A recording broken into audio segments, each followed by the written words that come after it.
आप देख रहे हैं A9 न्यूज, पल पल की खबर।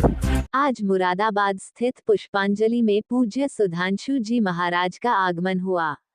मुरादाबाद पहुंचने पर भक्तों ने फूलों से स्वागत किया। मुरादाबाद दिव्य लोक आश्रम मुरादाबाद में परम पूज्य संत सुधांशु जी महाराज का पावन आगमन श्रद्धालुओं के लिए आस्था और उत्साह का विशेष अवसर बन गया है।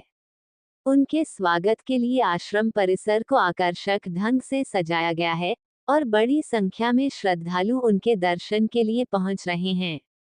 आज आश्रम परिसर में नवनिर्मित गुरुकुल का भव्य उद्घाटन पूज्य महाराज के करकमलों द्वारा किया जाएगा।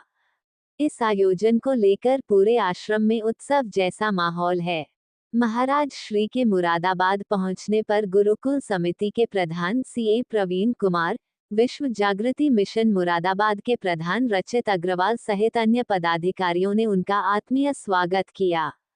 इस दौरान राकेश अग्रवाल, राजीव अग्रवाल, अभिनव अग्रवाल, विवेक अग्रवाल समेत मिशन के अनेक वरिष्ठ कार्यकर्ता और श्रद्धालु उपस्थित रहे। सभी ने पूज्य महाराज का पुष्पगुच्छ एवं माल्यार्पण कर अभिनंदन किया।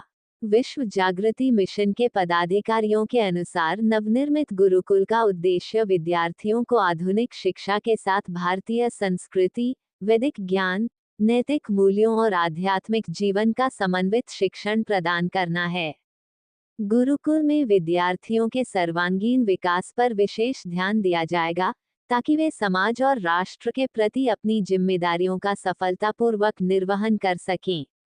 उद्घाटन समारोह को लेकर आश्रम परिसर में व्यापक तैयारियां की गई हैं। श्रद्धालुओं की सुविधा के लिए बैठने, पेयजल, प्रसाद वितरण, सुरक्षा एवं यातायात व्यवस्था के विशेष इंतजाम किए गए हैं। आयोजन में मुरादाबाद और आसपास के जनपदों से बड़ी संख्या में श्रद्धालुओं के पहुंचने की संभावना है।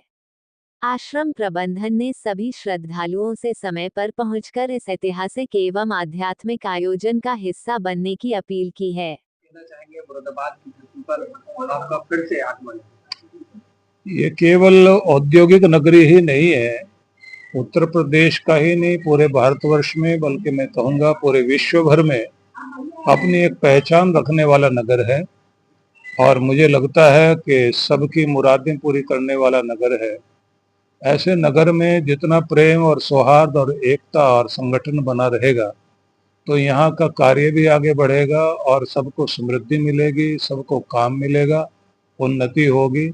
इसलिए यहाँ का सांस्कृतिक गौरव भी है, यहाँ का संगठन के तौर पर भी अपना एक बहुत बड़ा रूप है, जिसे हम कहना चाहें कि अपनी पूरे उत्तर प्रदेश में सभी नगरों में एक प्रमुख नगर के रूप में मुरादाबाद की अपनी एक स्थिति है।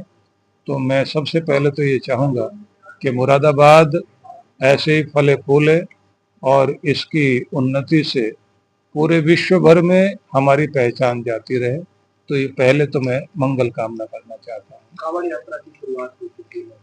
कांवड़ यात्रा एक तपस्या है, भक्ति है और शिव भगवान के प्रति, क्योंकि जिस तरह से गंगा की धाराएं शिखर से निकल करके समुद्र तक जाती हैं, वह भगवान शिव के सिर से होकर के ही पूरे भारत को सींचती भी और जीवन देती भी जाती है।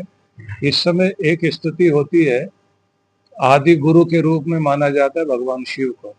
भगवान शिव ने जब अमृत प्राप्ति के लिए देवता समुद्र मंथन कर रहे थे तो विष निकलने पर भगवान शिव ने उसको गले में धारण किया था, जिसके कारण उनके शरीर में ताप बढ़ गया था और उन्होंने किसी भी तरह के विष को धरती पर गिरने नहीं दिया। कुछ हवा में था जो कुछ जहरीले जानवरों ने ले लिया और कुछ औषधियों में चला गया। भगवान ने उसको भी आशीर्वाद दिया कि औषधियां भी मनुष्य के कल्याण के लिए होंगी।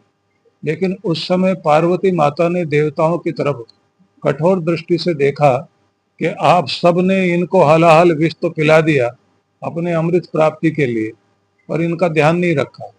तब सभी देवताओं ने मेघ के माध्यम से भगवान शिव का अभिषेक करना शुरू किया और इसी रूप में ये भी माना जाता है कि जैसे जैसे कोई भक्त गंगा जल लेकर के यात्रा करते हुए तप करता हुआ, भक्ति करता हुआ, प्रायश्चित करता हुआ और अपने जीवन को सुधार करने के लिए संकल्प करता हुआ भगवान शिव की ओर जल लेकर के बढ़ता है तो उसको उसके मनोरथ तो पूर्ण होते ही हैं, लेकिन शिव की विशेष कृपा उसको मिलती है।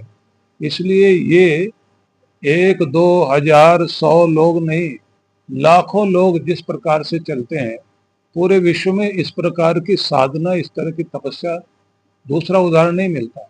एक तो भयंकर गर्मी, फिर नीचे कीचड़, इतना बड़ा ताप, फिर उस कांवड़ को नीचे नहीं रखना, शुद्धि का पूरा ध्यान रखना है, पाँव में छाले हैं और जिह्वा पर भगवान का नाम। जिस तरह से यात्राएं होती हैं वो साधारण नहीं। छोटे छोटे बच्चों से लेकर के युवा पीढ़ी जिस तरह से लगी हुई होती है, दिखाई देता है कि उत्तर से लेकर दक्षिण भारत तक भगवान शिव के प्रति बहुत बड़ी आस्था है। और अनेक अनेक देशों में भी जो शिलालेख मिले, जो पुरातत्व विभाग ने अपने वहाँ की खुदाई करके चिन्ह निकाले, दिखाई देता हजारों हजारों साल पहले से ही सुदूर देशों तक भगवान शिव की आराधना रही है। उसी का ये अवसर है। इस अवसर पर मैं सभी भक्तों के लिए बहुत बहुत मंगल कामना करता हूँ।